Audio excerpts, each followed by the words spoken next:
simanyi kuba bimpedde nako mu muzikiti banogayo eddagala. Allahu akbar, Allahu akbar. Tekisoboka. Ekyo teri ddiini yonna ekirina wano, bwe bawa eri gireete.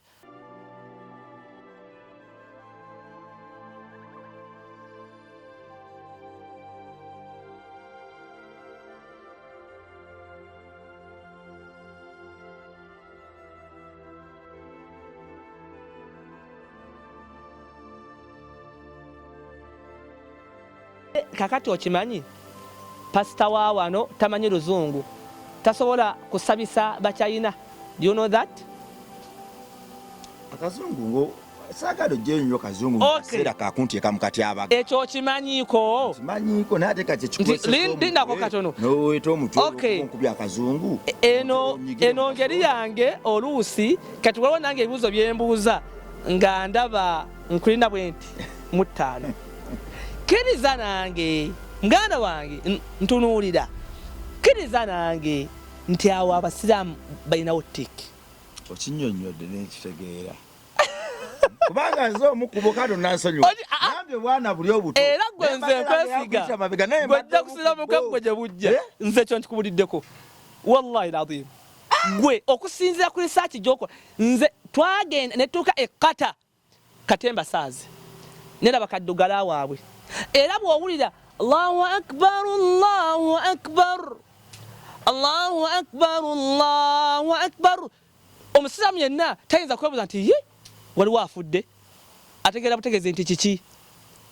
swala. Ekyo teri ddiini yonna ekirina wano, bwe bawa eri gireete. Mwana wa Katonda. Ekirala kati kankubiro point endala lina katono, kankubiro point endala. Era abantu bebogera byo ene ddiini nteeketeeke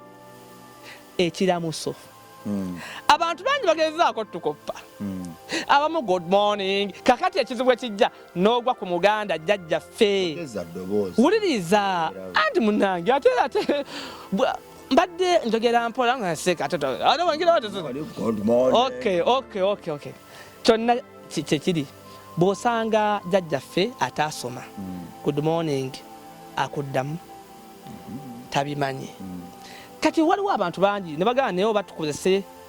Mukama yeebazibwe. Wakiwulirako ekyo? Nange nkikozesa. Okikozesa. Kati bw'ogwa ku muchayina mukrisitu munno naye nga kale nolala kale kwema omubuuza okola otya? Tokwata ku mutwe okube ebibuuzo. Okay, kati kale. Kubanga nze kintu. Kankwate eno ku mutwe. Wuliriza kati kankwate eno kale ku vivi. Buuza muchayina munno. Vivi naye. Kale tukwata ku mutwe gwo. Okay. Toganti. Okay. Kati mbuuliza kale wuliriza. Taliwo. Naye okimanyi gwe obusiraamu bannanga alhamdulillah. Gwe okimanyi nze ne bwe nsanga oba omuzungu ne nti assalamu alaikum wa rahmatullahi wa barakatuh. Kati gwe oyinza okwebuuza nti aŋŋambye ekyoyo kaabye mu China kabeere muzunguka abasiraamu mu nsi yonna be bayina ekiramuso nga kibagatta mu nsi yonna. Era kasitowulira nti assalamu alaikum wa rahmatullahi wa barakatuh nterera butegeeza nti ono swaaba. Era ekizibu ekijjira kati bino ebiddako naye nga already muba okubuuzaganya kuno okusookerwako. Kati olw'okuba nti eno ddiini wallahi woba ogyetegere gwe tandika okole research ebintu byonna tandika obyetegereze bulungi ojja kwekanga ng'osiramuse naawe. Sheikh, yes sir. Bw'oyingidde wano ogambye nti ntuuse mu kirooto kyange. Ogambye omulimu ogukolwa wano kyekirooto kyo. Era ongambye nti buli bw'oba ng'oli mu kaseera akakatyabaga olina kye weetaaga Allah wakkolere otoola n'obaako ne gwowa. Ekyo ekibadde kinene nnyo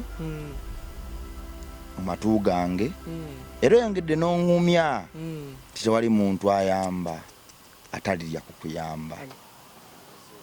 Bw'otuuse wano kifaananyi ki ky'ofunye? Simanyi kuba bimpeddeko kuba mbadde sijjangawo wano. Ndabye wano kibadde nga kifaananyi naye nga we nkugambye nze na adhikaari oba edduwa zange zenkererako okusoma ku makya sina kyemba ntakyonna nenyingira nenkusangawo already mbadde manyiko akatonotono nti oba olyawo muyamba nempulidde essanyu nga linzita olw'okuba nti omulimu guno ogw'okuyamba abantu mulimu gwa ttendo nnyo omulimu guno era nkubiriza abantu bonna ng'onoonya obugagga tandika okuyamba abantu kyova olaba teriyo ayamba abantu nabbi waffe Muhammad sallallahu alaihi wasallam yagamba nti ma naqasat sadaqatun min maalin sente z'omuntu ebyobugagga by'omuntu tebiyinza kukendeera lwa kusaddaaka omuntu buli wabanga agaba nnyo afuna nnyo okitegedde kubanga Katonda waffe amulabanga omuntu ono teyeefaako yekka alina n'abalala bakola atya ekirala kati era gwe nze ekyo nkikwegombyeko eddwa zokka z'ofuna ez'abantu abo omwana n'agenda ku ssomero akaana akato kama Mungu Katonda wange omusajja ono atammanyi nandabirira nantwala ku fiizi nantwalira school fiizi Katonda wange muwe abaana abato abatayina ntobayina omuntu gwe yatemula Katonda tayinza wallahi buli muntu yenna ayamba olaba ayamba ebisolo naye taviira mwawo omuntu ayamba ebisolo tayinza kuviira mwawo kiri kita ku muntu ayambye omuntu omanyi kye bayita ggwe okusiimula amaziga ku mutima gw'omuntu okifumiitirizaako oba gwe era gwe bwobanga obadde obitola bwotyo yongeramu amaanyi omanyi kye bayita n'ofuuka ensonga omuntu n'omusiimulako amaziga gwe Mungu n'akuleka bw'atyo wallahi tekisoboka tekiriyo Sheikh mu kaseera kakati abaga waliwo bannanga bangoberera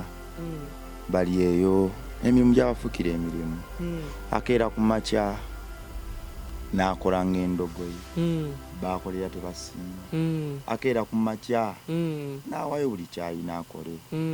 asindika akasente e Uganda obulamu bukyuke kasindika ke bali yajjira obukyala akeera ku makya eŋŋanda ne zimujajinga n'ayita mu buzibu sinakindi olumu n'akwata n'akambe yesala emisuwa egireeta omusaayi afa akigezezaako ebbanga ddene kyakyagala naye akyanoonya buvumu abamu baguze n'eddagala liri awo mu kabadde essaawa zino banoonya abagenyi abali awo baveewo balinywe libatte ejje mu bulamu bw'ensi olwo ebiseera ebizibu bye bayitamu ku mirimu mu famire ebyensi tewali amutegeera alaba ne Allah Katonda waffe amuli wala alyanga eyamwerabira oyinayo ekyawandiikibwa kyonna mu Quran kyosobola okuwa omuntu oyo kati ekizibu kyankusanzemu kiri kimu simanyi oba kizibu ki buli point gyoyogera nkulu kati nzikiriza ssebo mbive mabega nekyobuuza ngenda kukiddamu Katonda waffe tayinza kutwerabira ekyapaana ekyokubiri teri muntu ayinza kukwagala nga ye wallahi taliyo wabula ekyokuleberako kyenyinza okukuwa oba oliawo gwe kyolabanga byakola ebitakukolera oyagala sente tazikuwa oyagala visa tonnagifuna omulimu tegunnatereera omusajja omuwanvu omukazi tonnafuna mwana okitegedde abantu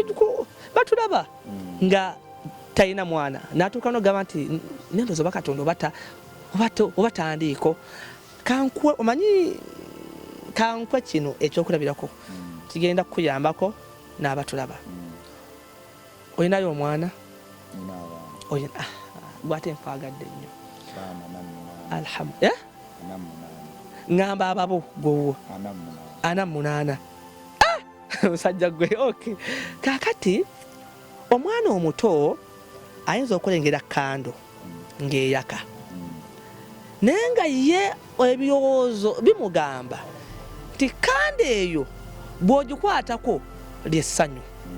era omwana ono omuto ayaayaana nnyo akwate kuki ku kando eno kati gwe omuntu omukulu amanyi ebizibu ebigenda okuddirira singa akwata ku kando okola otya ogirekawo ogijjawo oba n'okola otya n'ogizikiza bw'ogizikiza omwana omuto n'akaaba era akutya kuma ayinza n'okukuba empyawo ngalaba nti kyokoze omukoze buki kaakati tubuuza bw'akula n'ategeera n'omunyumiza ekintu ekyo akwebaza oba lwaki akwebaza ate nga luli yakaaba naye nga ye mu kiseera kiri aba amanyi nti ekyo kiki baganda bange Katonda waffe atumanyi nnyo amanyi ensonga lwaki byoyagala tannabikuwa bingi bye twagala okutuukako ng'amazima matuufu bibi gye tuli oyinza okwagala obugagga mu famire naye nga Allah waffe alaba nti singa anaakuwa ssente bagenda kukutta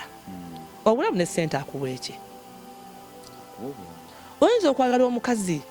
ng'owulira mu butuufu obulamu bwe bwonna buli kwoyo n'osaba n'agaana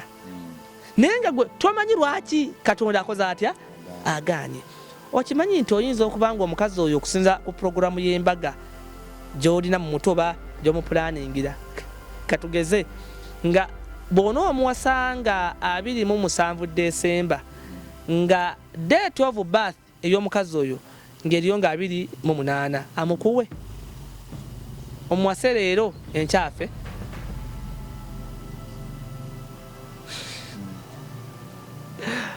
kikinga weewuunya nnyo omukyalo omwagala nnyo mulungi nnyo naye nga entuuko ye koma woosuubirira okumukubira embaga nga ku mbaga yennyini yentuuko ye Mungu amukuwe akufiireko mu kidaala bannange Katonda waffe mugezi nnyo nekyo otayinza kusuubira oyinza obutasoma lwa nsonga era abantu bangi bekubagiza nina ekitabo kyensomesa abasiraamu omusajja yakiwa omutwe bamuyita aidul qarun naga nti la tahzan tonakuwala toyinza kusoma kitabo kiri n'osigala mu mbeera y'emu so kiriza n'ekyo kyakuwadde beera wallahi akumanyi amanyi ensonga lwaki yakulwaza yamanyi amanyi ensonga lwaki okyapangisa amanyi ensonga lwaki omwana tonnamufuna bemeka be tulabye abazadde abaana ne batuuka nejusa nti kale singa saazaala tebaliyo oba gye bali ekyokubiri Katonda ayinza okukulabanga bw'anaakuwa ssente ogenda kufuuka ekizibu okitegedde ng'okusigala mu nnomu olina kubeera bw'otyo oba oli awo nawe tukufunemu akaki akalungi so Katonda waffe atumanyi era mu Qur'ani Allah subhanahu wa ta'ala yatugamba nti wa asa an takrahu shay'a atulaba oyinza okulaba ekintu n'okitamwa mu bulamu bwo naye nga kyotamiddwa wa huwa khayrun lakum nga kyekirungi gye muli wa asa an tuhibbu shay'an ate osobola okubeerako n'ekintu n'okyagala wa huwa sharrun lakum naye nga kibi gye mukola mutya gye muli n'afunikira nga agambye nti wallahu ya'lam Allah okitiibwa amanyi nnyo wa antum la ta'lamun mmwe temumanyi kyemukola mutya temumanyi wallahi tetumanyi kankoyo ekyokulabirako eki nti tetumanyi nange nga mwenkola ntya mwendi olina enviiri si bwe kiri ssebo okuza olina enviiri si kyo nasinga nkubuuza omuwendo gwazo eziri ku mutwe oyinza okuzimbuulira kati ffe tuli bantu kikula kinga n'ebituli ku mutwe tetubimanyi muwendo Katonda waffe mugezi gwe mwesige ate wallahi atwagala nnyo kati ekizibu kyaffe kye tulina twagala nnyo okutunira abatuli waggulu omulamu nga ggwe alina amagulu abiri yeemulugunya kubeera nga talina Prado naye yeerabira nti eriyo alina Prado nga talina magulu kati Mungu akwe Prado ki ye abange gwe lwaki teweemulugunya ti nze lwaki ndi mulamu ate ng'eriyo abalwadde kugamba gwe lwaki teweemulugunya mu mbeera bwetyo eriyo abantu nga buwangalira ku mpeke buli kanaku ng'ateekeddwa okuzimira batulaba bannange obulamu bw'empeke sibumanyi naye kugamba olaba nze just ndwala bulwaze musujja nenzimira ennaku 2 n'empulira nga zinkeese kiri kitya omuntu Mungu n'amuwa obulamu nga bwampeke so bannange Katonda waffe atwagala naye tulaga nti atwagala bimeka byatuweera ku bwereere sooka ove ku by'emigga sooka ove ku by'emigga gwe weetunuulire la hawla wala quwwata illa billah nze omutonzi waffe mwewuunya nnyo era ne mwagala nnyo tutera okukwata ensobi bannabyabufuzi tutera okukwata ensobi banna ate gwena bw'omukwata ensobi ngolaba nti ennyindo wano weyagissa tegwaniddeewo gwe muli w'obigattagatta ogenda okulaba nga mutuufu enviiri zino zaali zisaanidde ku bigere eri gw'olaba enjala sizeezo gwe w'obigattagatta kugamba gwena bw'okwata Katonda ensobi ku ggwe ndi kale n'ogamba kale singa ffe tulinga embwa kale bwe tutyo gwe bw'otulaba oti omumwa gw'ente gwe bw'ogitulaba oti ogwegomba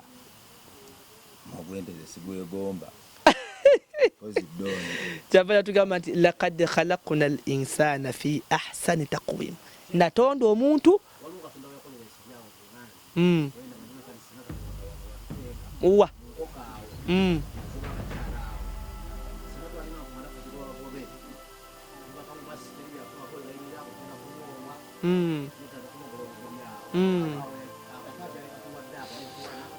okay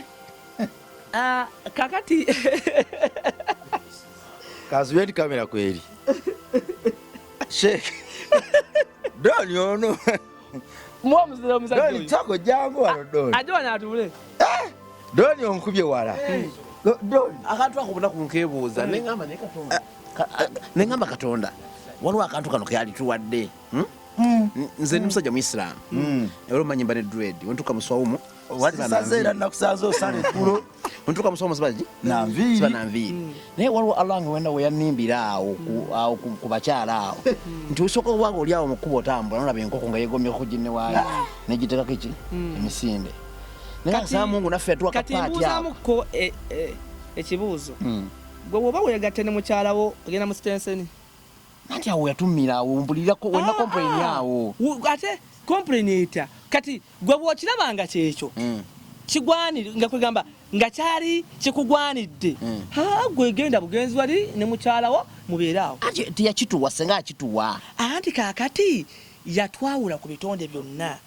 n'atufuula abane omuntu wa kitiibwa nnyo okusinga enkoko okusinga embwa n'ebirala ky'oba olaba nti embwa bwetomerwa newebanga nzungu tekola maki mawulire okitegedde naye omuntu ono olw'ekitiibwa kyalina ekiyitirivu kubanga yalina okufuga ebitonde byonna ebisigadde bitya so kati owekitiibwa Allah yali ayina kugamba okubaako enkizo gyatuwanga ffe abaki abantu kati kiringa omukulembeze w'abantu mpa kyakulabirako MP newokyogera abantu Bobi Wine okay tonkubya nnyo migo naye newokyogera omukulembeze w'abantu Kyagulanyi ekikujjako okay no uliza kati katugeragere kuba soko ngambe nti omukulembeze w'abantu Kyagulanyi sibye byandese ebyo wano sibye byandese wano nze ndi musajja ndi seeka nsaaza abantu bonna nze nkola bwalimu tososola naera ndi muntu nange era mu mmeme kibaamu nekyo awo kikubirawo eredda so ekyo kyange kati tudde wali tukkiriza ekikomando Mmerembi kati tubuuza lwaki mu pyono si kya buvunaanyizibwa kugamba okumusanga nguba ngalo kikomanda imida akirya era abantu benyebebuza nje mupiira abadde atya naawe omukulembeze tabeera bw'atyo okitegedde kubanga aba n'enjawulo gy'alina ku baki ku bantu bano kati ffe abantu ow'ekitiibwa Allah yatuwa ekitiibwa ekyo tubula tulina enkizo nnyingi nnyo tutegeerera ente ez'amaanyi ekyo ky'amaanyi nno ente neweeba nnene nnyo gwe osobola ogikwata boti n'okola otya n'ogissa ku ttaka so kakati ekyo kugamba nti ekisooka gundi ebintu ebyo byansonyi mukko kati twandibadde nanjawulo ki n'embwa twandibadde nanjawulo so ekyo eyo levo Mungu n'agituwa nga ffe abantu kyobola ffe tuyina ensonyi nga ffe era waliwo ebintu bingi ensolo byesobola okukola nga gwe omuntu tosobola kubeera nga okola otya naye ate waliwo ebyensolo sheeka waliwo ebyensolo byekola naffe nga tubikola kati kanguwe ekirala okimanyi kitugatta ffe n'ebisolo kitugatta okubeera awamu kuba ffe tubikola kakati gwe okubaako n'ebyogatta n'omuntu omulala mpa kyakulabirako tekikufuula kubeera nti gwe ye oba kitegedde kati olw'okuba nti waliwo oluusi nti enkoko erya naffe tulya simanga yeebaka naffe yes kati kibanga boonoogamba nti Katonda waffe ow'ekitiibwa alaba sikyo naye mu kulaba kwe toyinza kulowooza nti amaaso ge galinga agago oba kitegedde so kati omuntu abantu levo y'amaanyi nnyo ow'ekitiibwa Allah yatuteekako kyovula tulina kugamba enkizo ezo ensonyi n'ebirala tusobole okubeera ebyokulabirako eri ebitonde byonna ebisigadde naye mu bintu byonna era ya amaanyi agatadde mu kwegadanga nze ku bintu byonna era bulijjo ekimulumya omuntu kyonna kyokomulunya kwange eri Mungu wange abakyala bakuwa nnyo obuzibu doni waliwo gotonga nga teyeetaga nga wonna mugamba tajja wulya bigambo byo nga sagala tusobola omukwatamu ku ngwala nze manyi kimazi kambaleke mu interview yawe kimalirize mwana wa Katonda ali eyo kyentegedde mu interview ya leero Katonda tagattibwako ntegedde nange ekibuuzo osanga ekibadde kijja mu bwongo bwange buli kadde eky'olulimi kinkoze bulungi nnyo ntegedde nti nebyo ebirudde okujja ku mmeeza yange osanga ate Katonda wange abitadde wala gyendi olw'okuba nti ye alaba nga byandiba akabasa gyendi oba byandivaamu obulumi era ntegedde nti omwana omuto process gy'ayitamu ng'alwana akwatemu sepiti y'amazzi agookya naawe process gy'oyitamu ng'omutangira eyo yennyini Katonda waffe gy'ayitamu ng'asembeza ewala ebyo ffe bituyita ebirungi naye ng'ate bibi gye tuli kinkoze bulungi nnyo nti platform eno Katonda agenda agiwa amafuta n'ekisa era kinkoze bulungi nnyo nti ddala agenda yanukirira ddala essaala yange gye nasaba nga ngitandika namusaba ampa amafuta ngikozese okukyusa ensi yange okubaako n'emyoyo egyabula gye nnunula n'okumukumirawo waatudde mu ntebe ye nga tewali mbeera yonna eyagala kumuyuuza wadde nga tayuuzibwa naye ekyo nakizza mu kabuntu kange nti nze obulungi bwange okubeerawo kwange ku nsi nina kukuwa ekyo ekikuumira Katonda wange mu ntebe mwatudde nga ddala w'amaanyi nnyo okuzaama nzikiriza nti programs bwe ziti zikyajja era nzikiriza kansubira nti mwana wa Katonda bwe naakuyita olulala okujja si mwana wa Katonda ekigambo ekyo kansubira nti sheeke bwe naakuyita olundi okujja tubeeko naye twogera eri abantu nze era mukama wange tefuuka ennyonyi kubanga nze ndowooza nze akyasoose okusinya nze asoose okutunuzaamu omuzindaalo nga wakakomawo Uganda era bwe kiri kuva mu lutabaalo bwe kiri naddala kuba juzi naliko ku Bukedde TV naye mugundi zaffe zino ezaffe zino social media platforms biki zasoose alabika yeggwe badde nsaba onsabire amafuta ago nange nze ino Allah aganjiwe bwe nkulabye n'ebigambo byo nzikiriza ngenda kusabira ensonga ziringa 3 sente